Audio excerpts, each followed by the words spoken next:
O Tanjoubi omedetou gozaimasu. Isto é japonês para parabéns. O Observador faz 12 anos e, em vez de bolo, oferecemos uma visita ao Japão com a Pinto Lopes Viagens. Assine por apenas 39,90€ e habilite-se a ganhar. 12 anos a escrutinar o poder, 12 mil quilómetros para celebrar. Assine hoje em observador.pt. Arigatou.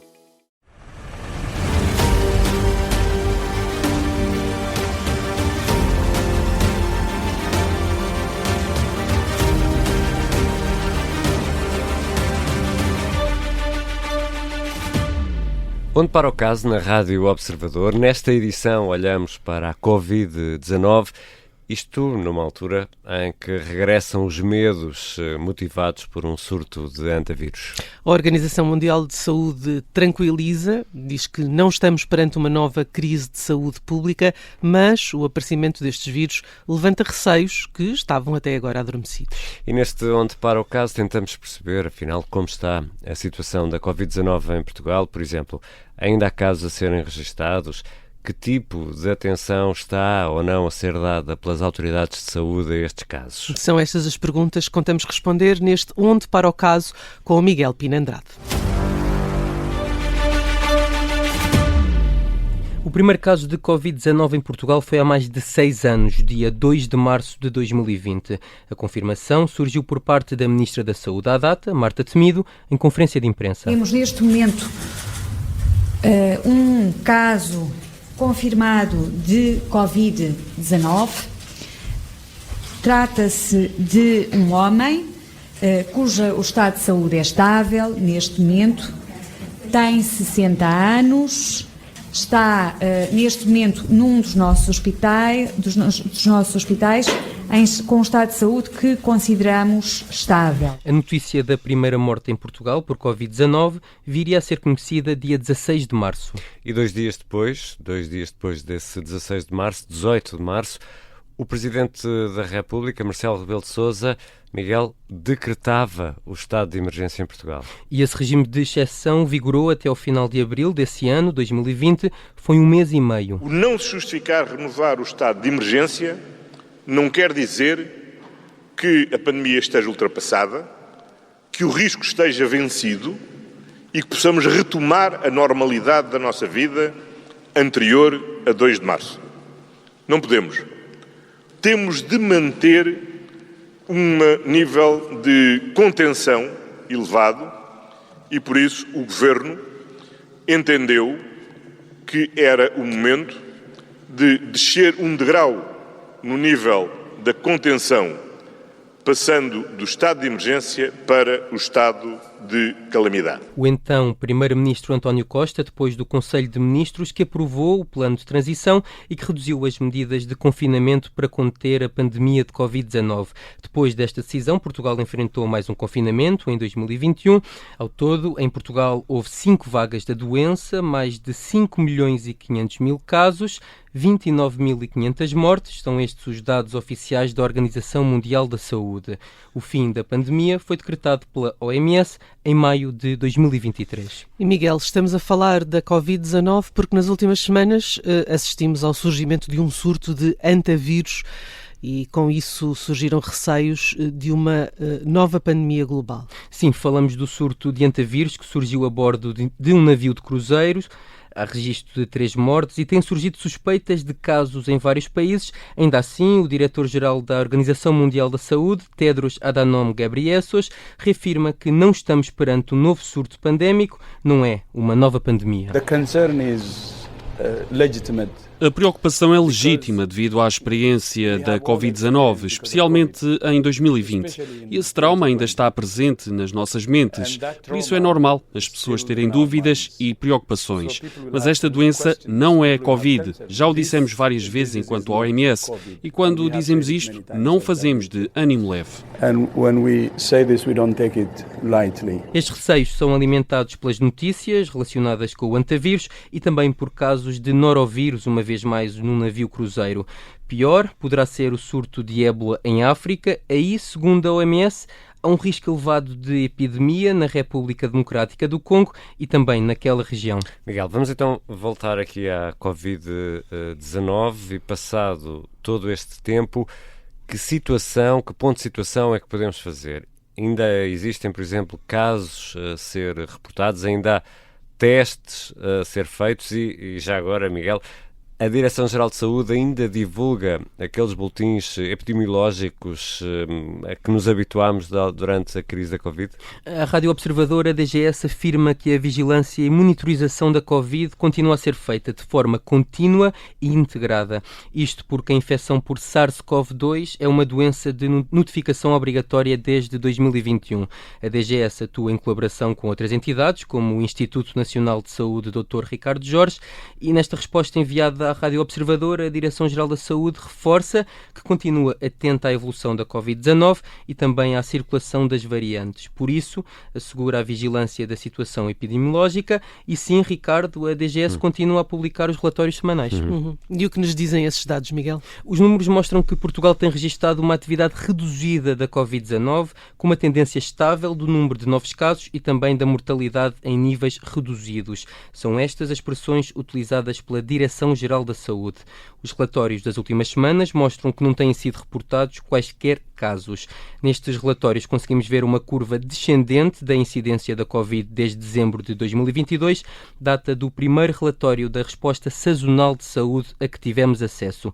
Se olharmos para o último relatório do mês passado, os números são evidentes. 0 casos de Covid-19 por 100 mil habitantes. E as variantes, Miguel? De acordo com o Instituto Nacional de Saúde Dr. Ricardo Jorge, entre maio de 2025 e março deste ano, foram identificadas 8 variantes e linhagens. A mais comum, nos últimos tempos, é a Omicron BA.3.2. E quanto à vacinação, as metas da DGS foram atingidas? Em relação à gripe sim, Judite, e até antes do fim da campanha, a 30 de abril, no primeiro relatório da vacinação deste ano, em janeiro, a marca dos 2,5 milhões de vacinados para a gripe foi atingida. Quanto à Covid-19, durante a campanha de vacinação sazonal de outono, foram vacinadas cerca de 1.300.000 pessoas. A meta da Direção-Geral da Saúde era de 1.500.000 vacinados contra a Covid-19.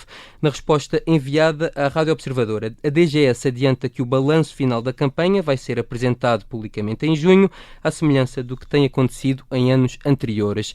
E aqui só por curiosidade e olhando para o mundo inteiro, no último mês morreram 517 pessoas por Covid-19, houve registro de 12.000 casos, metade dos quais no Brasil. São estes os dados oficiais da OMS.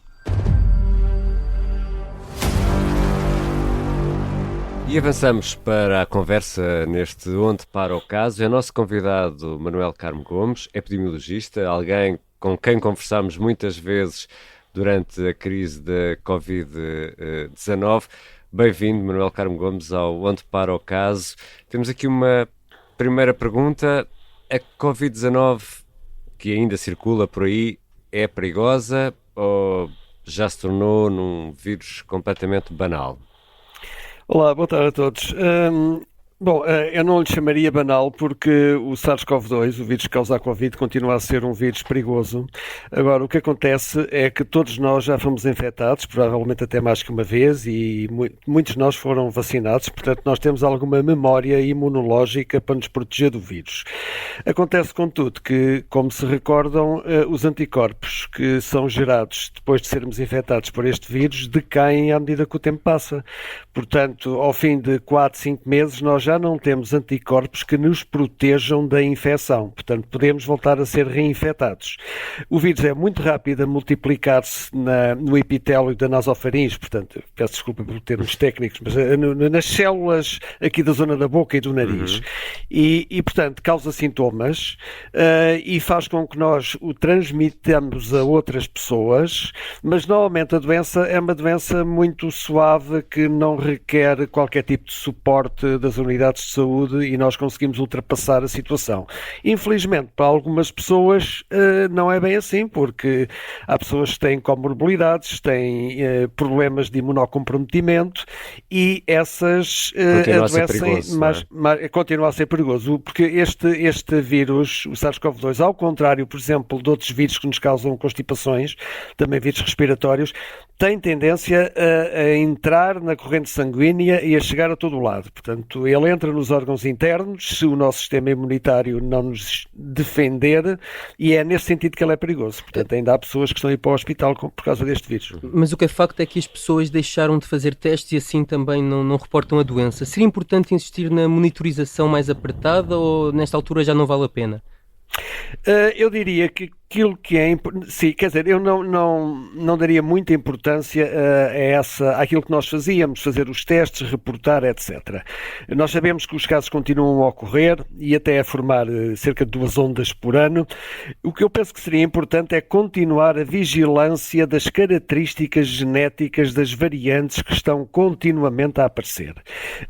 O vírus é muito rápido a mutar, ele muta em 2 direções. Por um lado, ele procura evitar os nossos anticorpos, os anticorpos que todos nós já temos.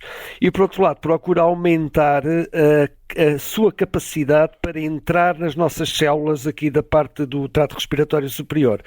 E, portanto, pode vir a surgir uma variante, não aconteceu, mas pode vir a surgir uma variante que, além de ter grande capacidade de entrar nas nossas células e de se transmitir a outros, seja mais patogénica. Felizmente isso não aconteceu e eu não diria que é provável que aconteça, pelo contrário. Mas a vigilância genética deste vírus, com a colheita de amostras, o envio para o nosso Instituto Ricardo Jorge, no caso de Portugal, continua a ser importante para nós irmos sabendo o que é que está a passar com o vírus em si, com a sua biologia. Se de facto surgir uma nova pandemia, estamos hoje mais preparados para a enfrentar do que estivemos? Bem, depende muito de várias coisas. Eu diria que sim, porque ainda temos a memória fresca daquilo que se passou. E este exemplo agora com o antavírus mostrou que, de facto, houve uma rapidez de reação e houve medidas que foram tomadas que eu penso que já beneficiaram da nossa experiência com a Covid.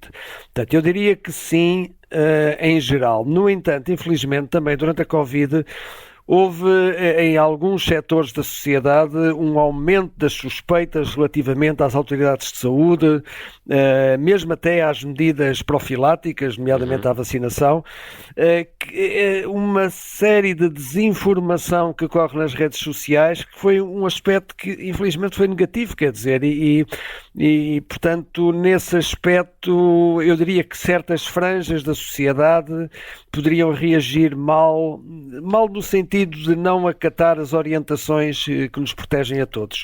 E uma dessas orientações, desculpe, Sr. Doutor, é do confinamento. Acha que numa situação em que seja preciso voltar a entrar em confinamento vai ser difícil que as populações voltem a aceitar este regime excepcional ou não? Falamos, por exemplo, e agora que está mais calor, das proibições de ir à praia, por exemplo. Eu diria que instruções para confinamento serão e provavelmente não aconselhadas pelas autoridades de saúde por várias razões. O confinamento não consegue travar a propagação de vírus com características semelhantes à da Covid, portanto só em certas circunstâncias é que eu penso que seriam tomadas medidas nessa direção. O exemplo que deu da praia foi um excesso, mas também há que terem atenção que as decisões foram tomadas na altura com a informação que estava disponível na altura. Eu não sei se recordam que na altura nós preocupávamos com o facto do vírus permanecer em superfícies sólidas, nós punhamos ao sol as encomendas que recebíamos, desinfetávamos muitíssimas mãos. Mais tarde, veio-se a perceber que a grande maioria da transmissão ocorria por aerossol. Aerossol em espaços confinados, com pouco arejamento, porque as partículas muito pequeninas de poeiras dissecadas ficam em suspensão no ar com o vírus, as pessoas entram numa sala, inalam e são infectadas. Ora, isto não tem nada a ver com condições ao ar livre e muito menos com a praia, onde há ultravioletas. Portanto, mas há que terem atenção que as decisões tomam-se com a informação que existe na altura. É muito fácil olhar para o retrovisor. Não sabíamos muito, não é? Não sabíamos muito, agora sabemos muito mais sobre este vírus e uma aprendizagem grande sobre o que são as características de um vírus capaz de criar uma pandemia. Muito obrigado, professor Manuel Carmo Gomes, muito obrigado pela sua disponibilidade para estar aqui neste Onde Para o Caso. A edição de hoje foi com o jornalista Miguel Pina Andrade. Voltamos para a semana com um novo caso.